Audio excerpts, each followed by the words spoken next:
അസ്സലാമു അലൈക്കും. എന്തൊക്കെയാണ് മുത്തുമണികളെ വിശേഷങ്ങൾ? അൽഹംദുലില്ലാ, നമ്മളങ്ങനെ പോണു, കുഴപ്പമില്ലാതെ ഒരൊട്ടയപ്പത്തിൽ. നിങ്ങളും എല്ലാവരും അങ്ങനെ അൽഹംദുലില്ലാ അങ്ങനെ പോകണുണ്ടെന്ന് വിചാരിക്കുന്നു കേട്ടോ.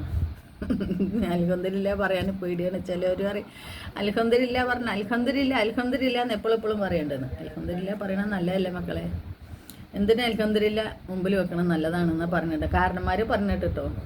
നമുക്ക് വലിയ അറിവൊന്നുമില്ല, നമുക്ക് അതുകൊണ്ടാണ് എല്ലാത്തിനും പേടി. കാരണം എന്താ വെച്ചാൽ വലിയ അറിവില്ലാത്തതുകൊണ്ടേ പഠിച്ചോനെ അത് പറഞ്ഞാൽ തെറ്റാകുമോ എന്നുള്ളൊരു പേടിയുണ്ട്. അപ്പോൾ കാരണന്മാർ പറഞ്ഞു കേട്ടിട്ടാണ് കേട്ടോ ഇതൊക്കെ പറയണേ. നമുക്ക് ആ കാരണന്മാർ പറഞ്ഞതെന്നാണ്. അപ്പോൾ പേ വന്നാൽ എന്താണെന്നറിയോ, നാളെയല്ല മറ്റന്നാ എൻ്റെ വീട്ടിലേക്ക് കുറച്ച് വിരുന്നുകാർ വരികയാണ് തിരുവനന്തപുരത്ത് നിന്ന്. അപ്പോൾ ഒരു പക്ഷേ ലൈവ് നമുക്ക് സാധാരണ ഇടുന്ന മാതിരി ലൈവ് ഇടാൻ പറ്റിയെന്ന് വരില്ല. കാരണം അവരവിടുന്ന് നാളെ വൈകുന്നേരത്ത് കയറിയ മറ്റന്നാൾ പുലർച്ചെ 5 മണിക്ക് സുബൈവാൻ കൊടുക്കുമ്പോൾ ഇവിടെ വന്ന് കയറും. പിന്നെ അവൾക്കുള്ള ചായയും കടികളും ഉണ്ടാക്കലും കൊടുക്കലും അങ്ങനെയൊക്കെ ആയിക്കാരൻ 2 ദിവസം.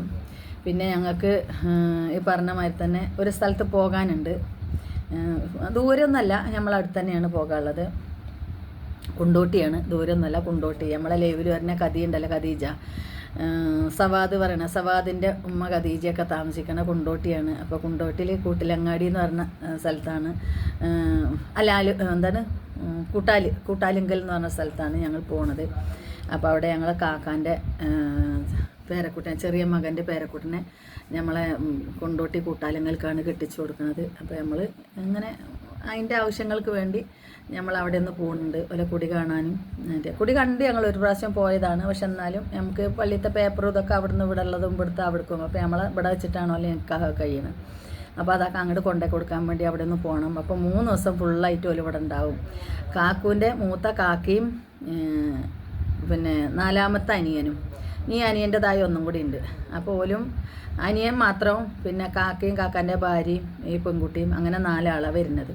അപ്പോൾ ഒരു പക്ഷേ നമുക്കങ്ങനെ ലൈവിൽ സജീവമാകാൻ പറ്റിയെന്ന് വരില്ല. ചിലപ്പോൾ രാത്രിയോ ചിലപ്പോൾ ഉച്ച കഴിഞ്ഞിട്ടോ അങ്ങനെയെങ്കിലുമൊക്കെ ആയിരിക്കും. പറ്റിയ സമയത്ത് ഞാൻ കുറച്ച് നേരമെങ്കിലും വരും. പിന്നെ നമ്മളെ ലൈവിൽ പുതിയ ഒരാൾ വന്നിട്ടുണ്ട്. നമ്മളെ കുട്ടികൾക്ക് വല്ലാതെ ഇഷ്ടപ്പെടില്ല. കാരണം എന്താ വെച്ചെങ്കിൽ വേറൊന്നല്ല, നല്ല മെസ്സേജുകളാണ് ഇടുന്നത്. ഒഴിവാക്കാനും തോന്നില്ല. പക്ഷേ മറ്റുള്ളവർക്ക് മെസ്സേജ് ഇടാൻ സമയം കിട്ടുന്നില്ല എന്ന് പറയുന്നത്. കാരണം അത്രയ്ക്ക് മാത്രം മെസ്സേജ് ഇടുന്നുണ്ട്. അപ്പോൾ അത്രത്തോളം ഇന്നെയാണെങ്കിലോ പുകഴ്ത്തി ആകാശത്തോളം പൊക്കുകയാണ് മൂപ്പര്. അപ്പോൾ ഈ കുട്ടികൾ കാണുമ്പോൾ അത് പേടിയാണ് അവർക്കൊക്കെ, വേറൊന്നല്ല. അങ്ങനെ ആകാശത്തോളം പൊക്കുമ്പോൾ ചിലപ്പോൾ ഇത് കൊണ്ടുപോയി അങ്ങോട്ട് അറ്റല്ലാത്ത കുണ്ടിലേക്ക് കൊണ്ടുപോയി ഇടാനാണോ എന്നൊരു പേടി അവർക്കുണ്ട്. അപ്പോൾ അതൊക്കെ എൻ്റെ മക്കളെ മാതിരി ഞാൻ സ്നേഹിക്കുന്ന മക്കളാണ്. അതേമാതിരി വന്നവരാണെങ്കിൽ എൻ്റെ പ്രായത്തിന് കമ്മിയുള്ളവരൊക്കെ ഞാൻ എൻ്റെ മക്കളായിട്ടാണ് വിചാരിക്കുന്നത്. അതേമാതിരി എൻ്റെ പ്രായത്തിനുള്ളവരൊക്കെ ഞാൻ സഹോദരന്മാരായിട്ടാണ് കാണുന്നത്. അതിൻ്റെ ഒരു പ്രധാന കാരണം, ഉമ്മച്ചി എന്ന് വിളിപ്പിക്കുന്നതിൻ്റെ പ്രധാന കാരണം നിങ്ങൾക്ക് എല്ലാവർക്കും ഞാൻ പറയാതെ തന്നെ മനസ്സിലാവുമെന്ന് വിചാരിക്കുന്നു. സോഷ്യൽ മീഡിയയാണ്.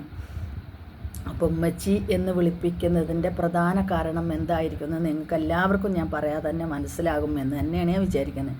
അപ്പോൾ എൻ്റെ ലൈവിലുള്ള ഒരാളെ പേര് പറഞ്ഞാൽ പറ്റൂല. കാരണം എന്താ വെച്ചെങ്കിൽ എൻ്റെ മക്കളാണ്, ഒക്കെ എൻ്റെ സഹോദരന്മാരാണ്. അപ്പോൾ ഒരാളെ പേര് പറഞ്ഞ് ലൈവിൽ തന്നെ ഞാൻ ഒരാളെ പേര് പറഞ്ഞതിന് പഠിച്ചോനെ, ലൈവിൽ ഒരാളെ പേര് പറയല്ല കേട്ടോ, വരുന്നവരെ പേരൊക്കെ വായിക്കും. പക്ഷേ ഏതോ ഒരു സ്ഥലത്ത് ഞാൻ ഒരാളെ പേര് വായിച്ചില്ല എന്ന് പറഞ്ഞിട്ട് എൻ്റെ അടുത്ത് തെറ്റിപ്പോയ മക്കളുണ്ട്. ഇന്നും എൻ്റെ ലൈവിലേക്ക് വരാത്ത മക്കളുണ്ട്. അതെന്താ സംഭവിച്ചാൽ വേറൊരു കുഴപ്പമില്ല, പേര് വായിച്ചില്ല. കാരണം ഒരാളെ പേര് ഞാൻ വായിച്ചില്ല. അപ്പോൾ എന്നോട് പറഞ്ഞത് തിരിച്ചെന്ന് പറഞ്ഞു, ഉമ്മച്ചിൻ്റെ പേര് വായിച്ചില്ല, അതുകൊണ്ട് ഞാൻ പോവുകയാണ്. അത്ര മാത്രമേ ഉള്ളൂ, വേറൊന്നുമില്ല. അപ്പോൾ അൽഹംദുലില്ലാ തെറ്റൊക്കെ തിരുത്തി അവർക്കൊക്കെ വരാൻ പറ്റുകയാണെങ്കിൽ വരട്ടെ. വരാൻ പറ്റൂല, ഇനിയിപ്പോൾ ഉമ്മച്ചി വിളിക്കാത്തതുകൊണ്ട് മക്കൾ തെറ്റിപ്പോവുകയാണ്. ഇപ്പോൾ എന്താ ചെയ്യുക, നമുക്കൊരു നിവൃത്തിയൊന്നുമില്ല. അപ്പോൾ അതുകൊണ്ട് എല്ലാ മക്കളും അറിയാം, ഇന്നല്ല നാളെയല്ല മറ്റന്നാൾ ഒരു പക്ഷേ ലൈവ് വഴുകാനുള്ള സാധ്യതയുണ്ട്. അവർ വരട്ടെ, വന്നിട്ടേ ഞാൻ പറയുള്ളൂ. രാവിലെ എന്താണെങ്കിലും നമുക്ക് ലൈവ് ഇരിക്കാൻ പറ്റൂല. കാരണം എന്താ വെച്ചാൽ ഇങ്ങനെയുള്ളത് കാരണം കൊണ്ട് രാവിലെ അവർക്ക് ചായയും കടി ഉണ്ടാക്കണം. ഒരു 12 മണി 10 മണി 11 മണിയൊക്കെ ആകുമ്പോൾ ഇരിക്കാൻ പറ്റുന്ന സമയം ഇടാം. അല്ലെങ്കിൽ ഞാൻ കമ്മ്യൂണിറ്റി പോസ്റ്റ് ഇടുന്നുണ്ട്. മക്കളെല്ലാവരും ഈ വീഡിയോ കാണുക, നിങ്ങളെ അഭിപ്രായങ്ങൾ കമൻ്റ് ഇടുക. പിന്നെ ഞാൻ വീഡിയോസുമായിട്ട് ഇനി ഇടയ്ക്കിടയ്ക്ക് വരും. ലൈവ് കുറയ്ക്കണമെന്നാണ് എൻ്റെ ഉദ്ദേശം. കാരണം ലൈവിൽ ഒരുപാട് നമ്മൾ വിചാരിക്കാത്ത കഥാപാത്രങ്ങൾ വന്ന് കയറുന്നത് കാരണം കൊണ്ട് അതിനെ ഞാൻ അടുത്തൊരു വീഡിയോ ആയിട്ട് ചെയ്യാം. ഇതിൽ അത്രേ ഉള്ളൂ, നിർത്തണം. 4:59 എന്നാൽ തന്നെ. എല്ലാവർക്കും അസ്സലാമു അലൈക്കും വറഹ്മത്തുള്ളാഹി വബറകാതുഹു. വീണ്ടും കാണാം ഇൻഷാ അല്ലാഹ്.